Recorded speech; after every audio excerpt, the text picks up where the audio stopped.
উৰিয়ামঘাট আদৰ্শ চিকিৎসালয়ত সময়মতে উপস্থিত নাথাকে ফাৰ্মাচিষ্ট।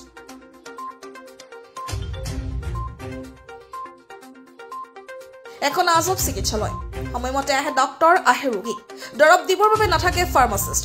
সৰপথাৰ সমচলা অন্তৰ্গত উৰিয়ামঘাট আদৰ্শ চিকিৎসালয় এয়া। স্থানীয় লোকে বিগত বহুদিন ধৰি ফাৰ্মাচিষ্টগৰাকীৰ বিৰুদ্ধে অভিযোগ উত্থাপন কৰি আহিছিল। পলমকৈ আহে কৰ্তব্যলৈ, ৰোগীক দৰৱ দিয়াত গুৰুত্ব দিয়াতকৈ গুৰুত্ব দিয়ে মোবাইলত। সোমবাৰে চিকিৎসালয়খনলৈ আহিল ৰোগী, ডক্টৰো আহিল। ডক্টৰে ৰোগীক পৰীক্ষা কৰি দৰৱ লিখি দিয়াৰ পিছতো দৰৱ দিবলৈ নাই ফাৰ্মাচিষ্ট। পুৱা 9:30 পাৰ হৈ যোৱাৰ পিছতো দৰৱ দিবৰ বাবে খোলা নাই দৰৱৰ ষ্টৰ।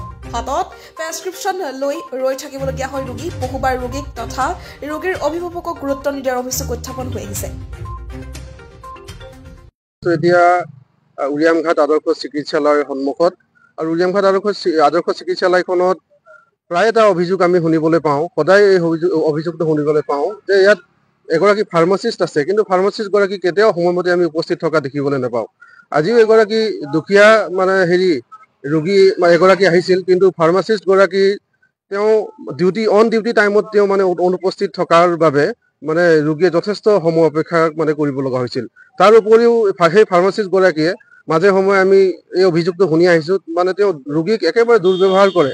তাৰপাছত তেওঁ কৰ্তব্যৰ সময়ত বহুখিনি সময়ত আমি ফাৰ্মাচিষ্টগৰাকীক তেওঁক আমি আদৰ্শ চিকিৎসালয়খনত দেখা পোৱা নাযায়। সেই গতিকে আমি বিভাগীয় কৰ্তৃপক্ষক এটাই কথা অনুৰোধ জনাব বিচাৰিছোঁ, অনতি পলমে সেই ফাৰ্মাচিষ্টগৰাকীক বিহিত ব্যৱস্থা গ্ৰহণ কৰিব লাগে।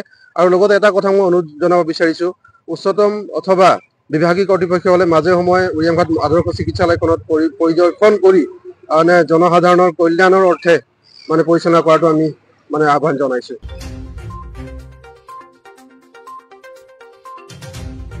উৰিয়ামঘাট আদৰ্শ চিকিৎসালয়ত আজি ইয়াতে আমি অভিযোগ শুনিবলৈ পাইছিলোঁ। এগৰাকী পেচেণ্ট অহাৰ পাছত ডাক্তৰে পেচেণ্টক চিকিৎসা কৰাৰ পাছত যিগৰাকী ফাৰ্মাচিষ্ট আছে, সেই ফাৰ্মাচিষ্টগৰাকী সময়মতে উপস্থিত নথকাৰ ফলত আজি ফাৰ্মাচিষ্ট ভিতৰতে আচলতে হস্পিটেলৰ ভিতৰত যিখন ফাৰ্মাচিষ্ট আছে, এই ফাৰ্মাচিষ্টগৰাকী আচলতে সময়মতে উপস্থিত নোহোৱাৰ বাবে আচলতে তেখেতে ৰোগীক আচলতে শুশ্ৰূষাটো ভালধৰণে কৰিব পৰা নাই। আৰু আমি অভিযোগ প্ৰায় শুনিবলৈ পাওঁ, যিগৰাকী ফাৰ্মাচিষ্ট আছে সেই ফাৰ্মাচিষ্টগৰাকী আচলতে মাজে সময়ে ৰোগীসকলক যিটো ব্যৱহাৰ কৰিব লাগে আচলতে তেনেধৰণৰ ব্যৱহাৰ নহয়, তেখেতৰ ব্যৱহাৰটো খুব দুৰ্ব্যৱহাৰ কৰে।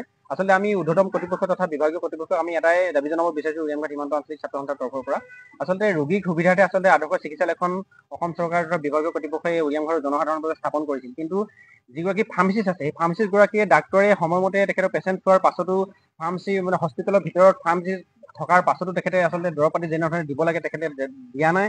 আৰু আচলতে ৰোগীক যি ধৰণে ব্যৱহাৰ কৰে আচলতে সেইটো ব্যৱহাৰটো খুব লজ্জাজনক বিষয়। আচলতে ফাৰ্মাচিষ্টগৰাকীৰ বিৰুদ্ধে বিহিত ব্যৱস্থা গ্ৰহণ কৰিব বাবে ঊৰ্ধ্বতম কৰ্তৃপক্ষক আমি দাবী জনাইছোঁ।